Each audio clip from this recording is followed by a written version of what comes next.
Donc pourquoi ce livre? Ce livre il vient d'une idée, c'est la volonté de comprendre les politiques racistes qui sont mises en œuvre actuellement et les discours racistes qui sont prononcés actuellement en revenant pour comprendre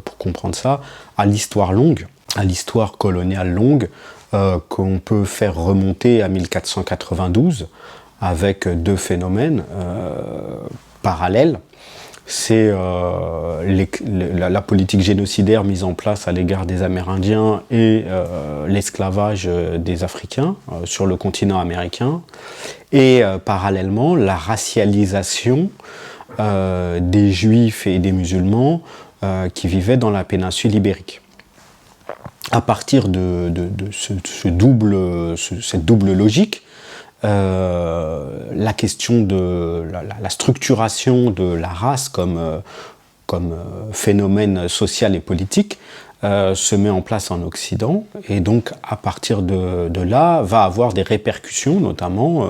en France et structurer une partie de la politique française dans les colonies, notamment à partir de 1830 de l'Algérie, puisque l'Algérie est colonisée en 1830, et que l'Algérie va servir de laboratoire, si on peut s'exprimer ainsi, des politiques racistes, des politiques coloniales, qui vont être après déployées dans les autres colonies. Donc l'idée c'était ça, c'était de revenir à cette histoire coloniale-là et de comprendre aussi comment cette gestion coloniale des populations algériennes et après des autres territoires colonisés, elle a été rapportée en métropole, entre guillemets, en même temps que les premiers travailleurs immigrés algériens en France, c'est-à-dire autour des années 1910-1920, avec l'institution d'institutions d'exception, à la fois pour gérer de manière policière et encadrer cette immigration, avoir une gestion sécuritaire de cette immigration et une gestion d'exception qui diffère du reste de la population. Et puis après voir comment cette gestion d'exception elle a continué après les indépendances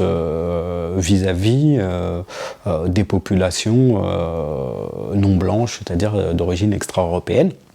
Comment ça a continué, notamment après 62, 62 c'est l'indépendance de l'Algérie, comment il va y avoir des institutions, une gestion particulière, voire des lois particulières qui vont être instaurées à l'égard d'abord des immigrés, puis après de leurs enfants, voire de leurs petits-enfants. C'était ça l'idée qui est à la base du livre.